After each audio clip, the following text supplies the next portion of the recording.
Hey there, welcome to Engineer Your Career, a podcast brought to you by West, a learning community empowering women technologists through mentorship. Join us as we hear from inspiring women tech leaders who are challenging stereotypes and paving the way for future generations. We hope their career journeys inspire you with new ideas to engineer your career. Let's get started. Hello, everybody. Welcome to our latest episode of Engineer Your Career. I'm Heidi. And I'm Karen. And we're excited to introduce our guest, Smita Ojha, Senior Vice President of Engineering at Mindtickle, a market leader in enterprise sales software. Welcome, Smita. Yes, it's a pleasure to be here. Thanks for hosting me. So for our first question, can you please share how you got into programming? What did you want to be when you grew up? Yeah, I think when I grew up, it was not specific to programming, but it was something about building and doing things on your own and controlling it, like more of the engineering path rather than just computer science. I never touched a computer till I joined my college first year. So that was the first time when I got to do the programming there. I was the same. I didn't code until college, and I always love breaking down that myth that to be a successful engineer, you have to have been coding since 8th grade. So thank you for sharing that. Have you always wanted to lead engineering at a startup? I think once I joined computer science, when I started, there was always that dream of like, okay, I'll be able to do more and more and more. I'll be able to learn more. I'll be able to do different things. I did want to become an organization leader, and I think that was there right from the beginning. Even while taking on tasks, I never chose my tasks. I always said yes to anything and everything that came across so that I can get that variety of learning. It was not about like, I'll not do front end, I will not do deployment or DevOps, relevance. That breadth really set me up well to take on the leadership roles as well. So I covered a lot in my first 7-8 years of my career, right from front-end developer to back-end to relevance to machine learning to deployments, being the first DevOps person in Office 365. So it all helped me in growing as a leader.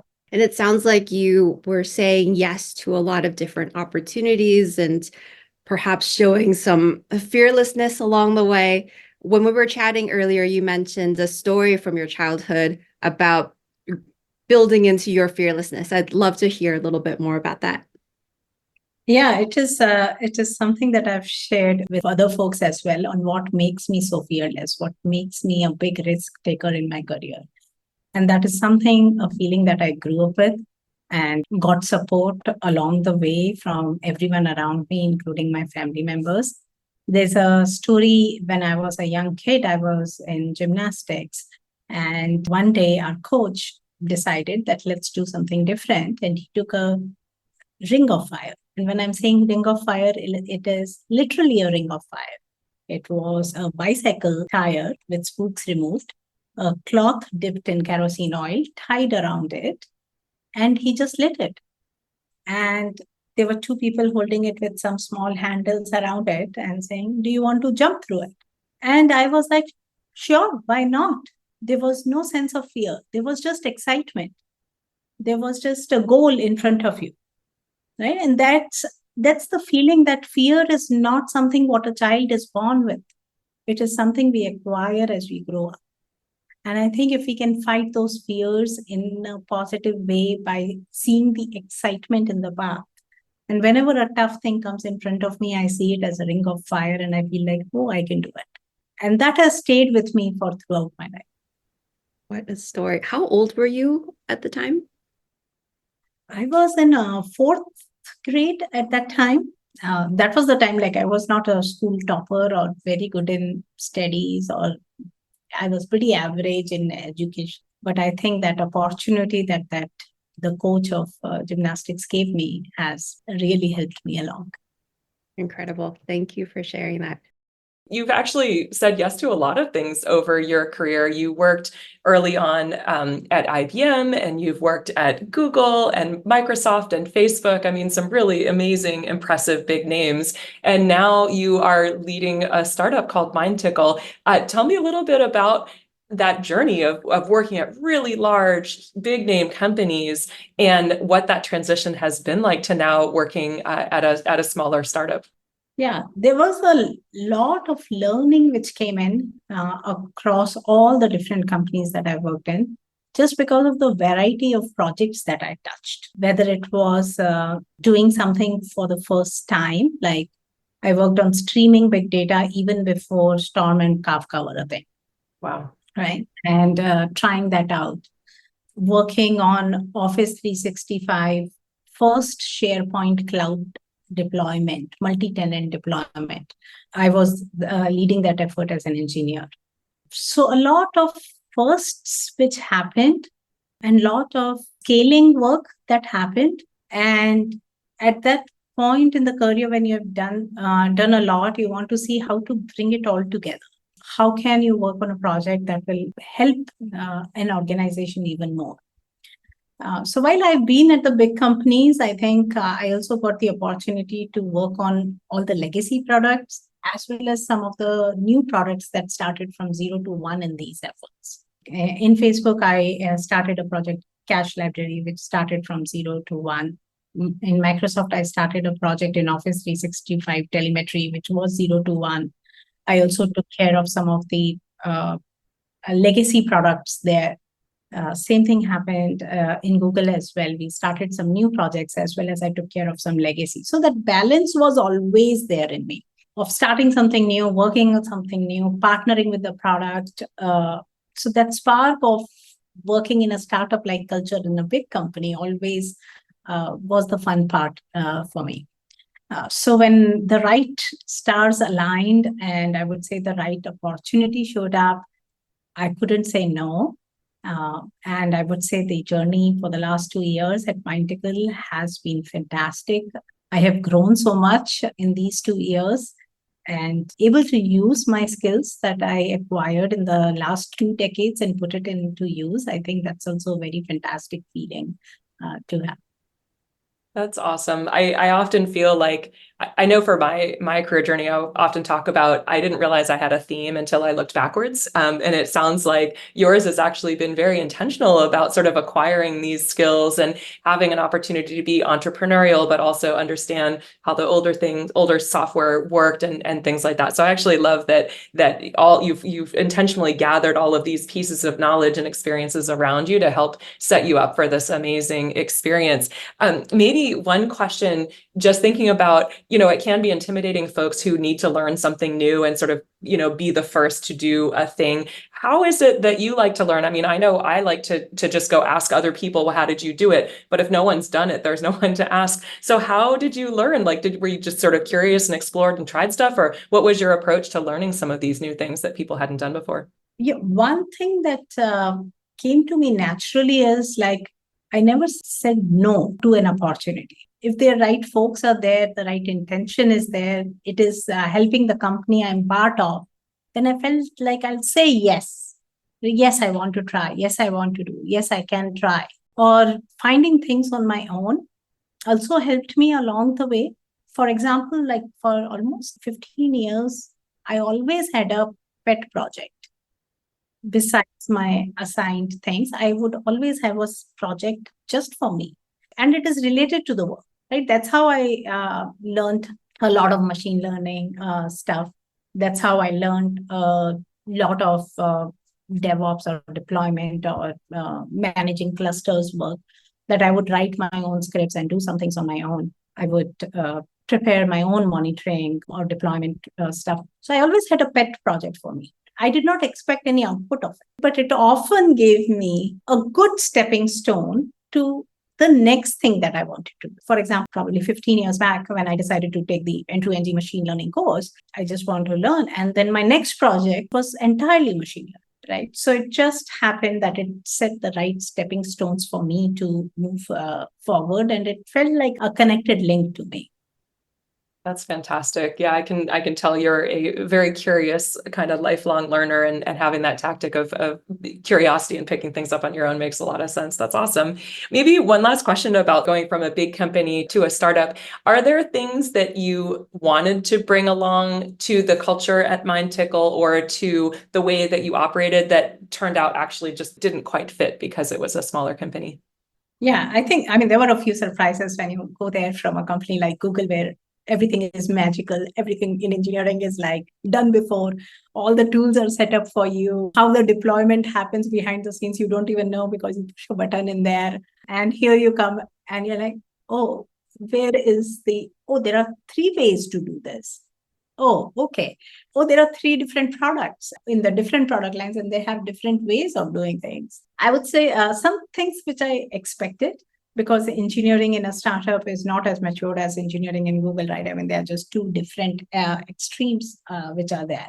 But I think bringing it down to being customer focused and putting in the necessary engineering excellence in place. Right? If you come and want in a startup culture, if you come and say, I'm going to clean up all the tech debt. I mean, what is the purpose of that cleaning up the tech debt? You have to understand that. It's not about like bringing the best engineering practices 100%. You have to pick and choose which engineering practices that worked in your past will you bring it here, because you cannot bring it on. Right. I think for me, that selection of what should I bring in, what should I change, because the list of changes that I wanted to bring in was huge. And that's where I think I did have a brainstorming session with all my networking with my past friends, with even Heidi, to understand that, hey, when you changed, what is one thing that you took with you? Similarly, with other leaders of Confluent, with Eightfold, with Databricks, when I talk with people, I learned more on what are the things that you should change. Because it's all about managing the tech debt or managing the engineering excellence, which is impactful to your customers. Because you can't do it all. You have limited resources, you have limited time, and you have to show the progress in your business as an enterprise software. Very smart. Yeah, definitely. With limited resources, you have to make hard decisions for sure. Yeah, thank you. And it sounds like you also had to be really strategic in which projects you decided to move forward with and which ones you needed to hold off on for now. I know that for the West community, there are a lot of women who are ambitious about being able to grow into those leadership roles at their organizations as well. And I'm curious, as you've been elevating in your career, I'm curious how you've cultivated your leadership style for you. My leadership style includes a few things, like, first of all, being respectful of the opportunity that you have, being grateful of that, being respectful to the people around you, hearing them out. That's one of the core principle, as well as the common culture in all the companies that I have been part of. That's one of my core leadership principle, is be respectful. The second is have the right balance of setting the vision and execution. You always shoot for the stars. Even if you fall short, you will land on moon. So always dream high, set the vision high, set some unachievable goals if you have to, and then focus on the execution, because it's only 10 or 20% setting the vision, 80% is execution.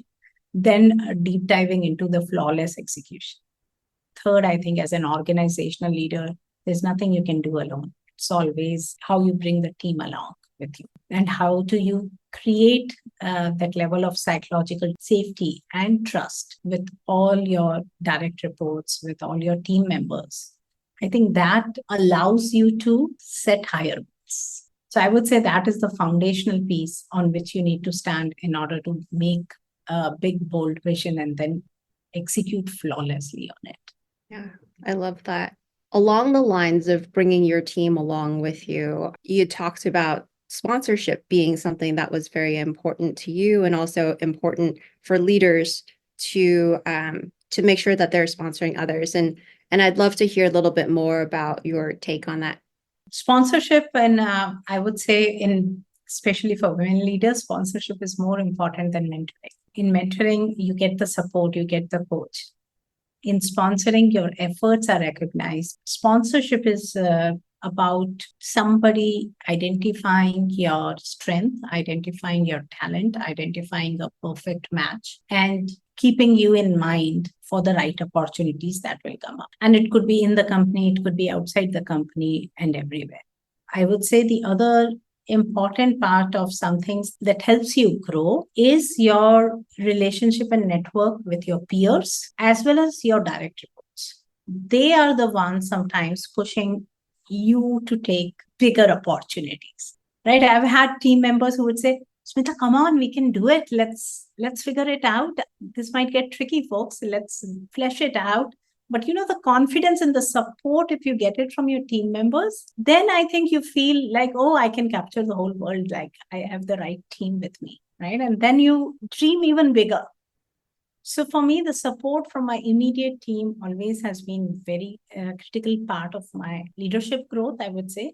And even the support from peers. I think in big companies, there might be a myth or something where peers are seen as competitors. But I think if you build the right relationship, they are your biggest champions, trusting each other because you work together. You enjoy the work more when they become your champions and you become their champions.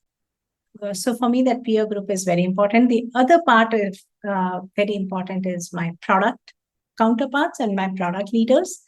I feel like directly working with them in setting the vision, in setting the product roadmap, for me, that has really elevated my product thinking as well. And at the same time, I'm able to give them confidence that, hey, you can trust engineering can deliver this. And finally, of course, it's your leadership team as well. And they see that if you have a strong team which is championing you, if you have peers championing you, if you have your product management championing you, then of course the leadership will also support you. I like that you talk about your direct reports being your champions as well. I think that's not something folks talk about, but definitely if you're building trusted relationships with them and they feel like they can say to you, come on, you can do more, you can push us harder, I challenge you in some way. That's amazing. So thank you for sharing that. Along those lines, actually, I'm curious about how you build psychological safety on your teams so that they feel that it's okay to ask and to share feedback like that. I think as I have changed my teams or roles or companies, I think I do give myself time to learn about things and not jump into action immediately. The book First 90 Days is something that I've read probably twice now, but something I think it talks about the same principles. To be honest, when I first came out of Microsoft after a decade in Microsoft, I felt like I will jump into Facebook and I'll get everything done and like immediately, right? I'll ramp up immediately, I'll take an action. But the Facebook culture, the leadership of Facebook, they all were very good in setting the right expectations. And I learned from them, saying it's not about taking action or it's not about fixing things in your first 3 months. You will see a lot of broken things. It's okay. First, we want you to absorb. First, we want you to learn. As an organizational leader, you get into technical things, you get into business, you get into people, and you have to feel comfortable with all three of them. In Google also, I took that time. Of course, when I came to Mindtickle, it's like you have to jump into action as soon as possible because it is moving at a different pace and your input is needed. But I would say at that time also, I relied on my peers and of course our founders to make that right calls, but relying on them, on their knowledge and respecting their knowledge and their background and not just bringing in my view. This is what I think, but I think I need your background to be applied as an applied filter on top of it before we make any decisions. And I think that combination helped, that you don't know it all. Talk with people, spend time, don't be judgmental. I think that is so critical. Don't be judgmental about the tech stack. There was a reason it was brought in. Let's understand those reasons first before we propose a change. And same for people, that when you come across the new people and a lot of new people, I think keeping your judgmental side aside is very, very important. I love your example. I can just sort of envision the environment that would create by coming into a new organization being asked to make a decision, but doing it collaboratively and asking for input to show that you're learning and you're open to suggestions and ideas, but maybe you do have an initial opinion, but you're going to test it. I think it just sets such an amazing example for how you're going to lead, and then also how you expect others to operate on after that as well. So I love that you were, even though you were thrown right into it, you still managed to do it in a way that kind of set an example for how you expect others to lead as well, which sounds fantastic. I learned one more thing about decision making in different environments, right? I think one thing is common in leadership and decision making. You always make decisions with the data points that you have today. And most of the time, you will never have 100% of the data points. You will have to make decisions with whatever is there in front of you at that point. And then you have to be open about it. I am making a decision based on certain things. And those data points might change in future, and then your decision may not be valid as well. And people have to respect that as well. And that's what I also respect in others, that you made a certain decision at a certain point because you had a certain data points. Now that decision is not right. Let's go and fix it. Oh, this decision turned out to be awesome. Let's build on top of it. I love that. Yeah, I think transparency goes a long way into helping people understand, you don't end up with that, what the heck were they thinking? Well, I told you exactly what I was thinking, and it was based on this input. And maybe they can say, oh, I have another input. So before it's final, let me make sure you have all the data that is available, et cetera. So I love that transparency is so critical. You had mentioned, maybe just one more question about psychological safety. You had mentioned earlier about obstacles you've overcome early in your career that actually made you really appreciate psychological safety and sort of center that in your leadership style going forward. Would you mind sharing that example? There are many obstacles that come in your career. Okay, so there are many, but I'll choose this particular one on Google while I was there. And Google Workspace was the new brand that was coming out. Right? And it was G Suite before. From G Suite, we were moving to Google Workspace. And Google Workspace was not just about changing the brand. It was about changing the architecture of how the packaging is done, how the pricing is done, how the licensing is done, how the upgrades and downgrades work. And that was the entire platform that one of my team owned here in Google Bangalore. And this came in right during COVID in March, when the COVID came in 2020. And this launch was supposed to be December or January of the next year. But because Google Workspace was being adopted so much collaboration was happening, so much of business of Google Workspace and every collaborative software was just evolving, that there was a request, can we launch this sooner than later? So here I am with my team in the midst of COVID, and even the leadership nor me were of the opinion of putting pressure on people at that point. But we wanted to know what is possible, what is not. And I think that's the time when all the foundation of psychological safety and the trust with my direct reports came into action. And even with the stakeholders, with my product stakeholders, with some of the GTM stakeholders, with leadership. I think having that open conversation that, come on, Bangalore team, do you think we should take this on? Should I commit to the leadership that we can do it? I will be there with you through and through, but I do want to make sure that how it will come together. And there was a unanimous yes that let's do this. We will figure out a way. We will prioritize things hard and give this a priority. And as long as we make it a priority across the org, we'll do it. And we did it. I think it was a very, very proud moment for Google Bangalore that a project of this scale got done with flawless execution, with precision, with high quality, and delivered from Bangalore. So there was Thomas Kurian going out on stage to announce it, and there were activities of like engineering activities and all the activities that were planned in order to make sure that it launches right at that particular moment, and everything has to work, right? So it was a great effort built on that strong theme of psychological safety and trust.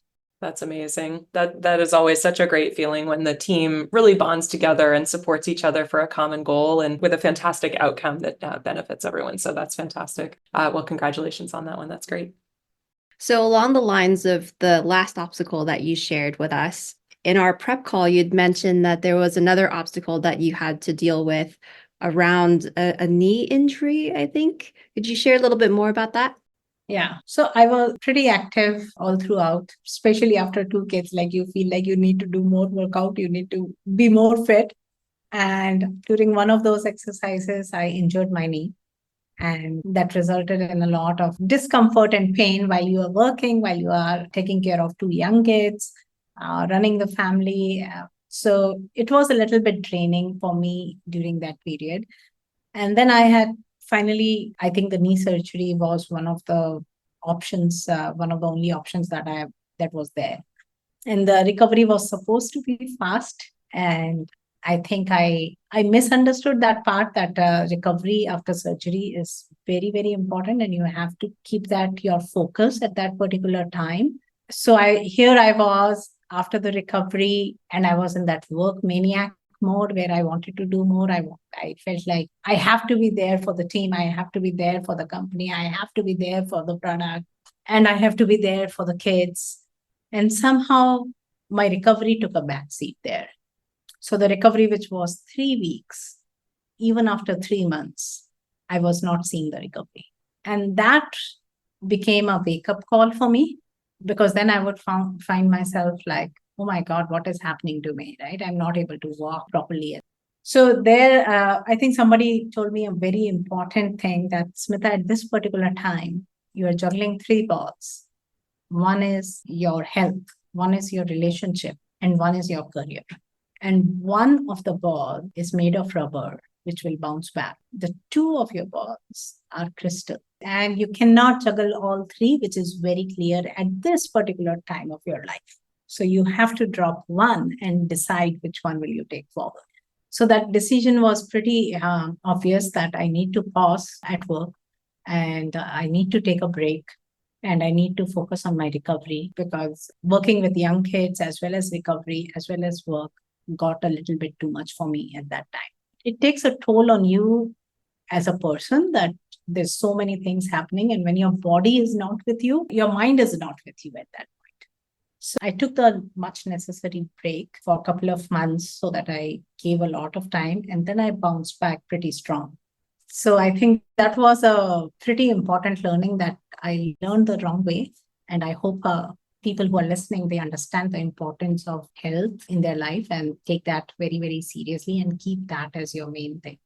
That's such an important lesson, because careers are long. And if you're in the industry for 30 years, then 3 months is really such a small blip. And so such an important lesson to learn.